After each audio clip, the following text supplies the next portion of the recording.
जंगल में बहू का फलों का घर, घरेलू सामान। माँ जी देखो ना, ये घर की दीवारों से कितनी मिट्टी खिसक रही है। ऐसा ही रहा तो एक दिन हम भी घर के साथ दफन हो जाएंगे। अरे शुभ शुभ बोल बहू, ऐसे कैसे दफन हो जाएंगे? माँ भाभी सही तो कह रही है।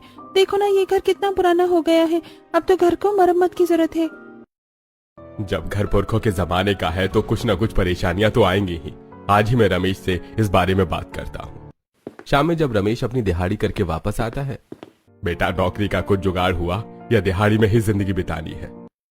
आपको तो पता है बाबूजी, ये दिहाड़ी का काम भी कितनी मुश्किल से मिला है। कई जगह नौकरी की बात की है लेकिन कोई उम्मीद नहीं है। घर की मिट्टी दिन पर दिन सरक रही है। घर को मरम्मत की जरूरत है। माफ करना बाबूजी, लेकिन मेरे पास पैसे नहीं है कि मैं मरम्मत करवा सकूं। आपको तो पता है 150-200 रुपए की दिहाड़ी में क्या होता है। अब इतने में परिवार चलाया जाए या घर की मरम्मत हो, इतने बड़े घर की मरम्मत के लिए कम से कम 3 लाख रुपए का खर्च है। रमेश की बात सुनकर जयेश भी शांत हो जाते हैं। कहीं ना कहीं उन्हें रमेश की बात सही ही लगती है। जिसकी दिहाड़ी 150 रुपए हो, वो घर पाले या घर बनाए। ऐसे ही दिन बीत रहे थे। एक दिन बच्चे बाहर खेल रहे थे। रिंकी, चल पड़ोस वाली चिंटू और किट्टू को बुलाकर लाते हैं, साथ में खेलेंगे। हाँ भैया, चलो चलते हैं। रिंकी और सोनू अपने पड़ोस के अमीर घर के बच्चों को बुलाने जाते हैं, जहां दोनों नाश्ता कर रहे होते हैं। किट्टू तो हमारे साथ खेलने चलेगी? हाँ, पहले ब्रेकफास्ट कर लो तो। चिंटू और किट्टू मजे से डाइनिंग टेबल पर बैठकर ब्रेकफास्ट कर रहे थे। उनकी प्लेट में ढेर सारे फ्रूट्स थे, वहीं गिलास में फ्रूट जूस। पहले अपना ब्रेकफास्ट खत्म करना, उसके बाद ही कहीं जाना। ऐसे खेलने के लिए नहीं जाना है।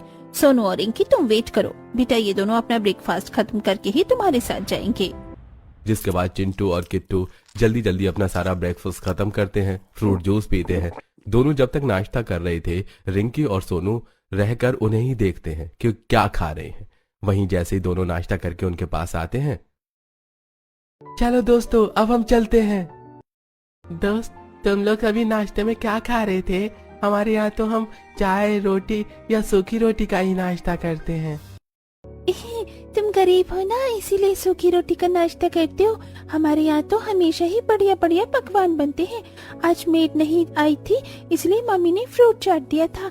केला, सेब, अनार, ये सब हेल्थ के लिए भी अच्छा होता है। अरे, फ्रूट जूस से बॉडी में विटामिन, कैल्शियम और बॉडी हाइड्रेट रहती है। मतलब ये फल स्वादिष्ट के साथ हेल्दी भी होते हैं। तो क्या दोस्तों, तुम हमें फल खिलाओगे? अरे ये क्या बात हुई? हम जैसे अमीर दोस्त मिले हैं इतना काफी नहीं है जो तुम्हें हम फल भी खिलाएं? अपनी मम्मी से जाकर मांगो, हम नहीं खिलाएंगे, हमारे साथ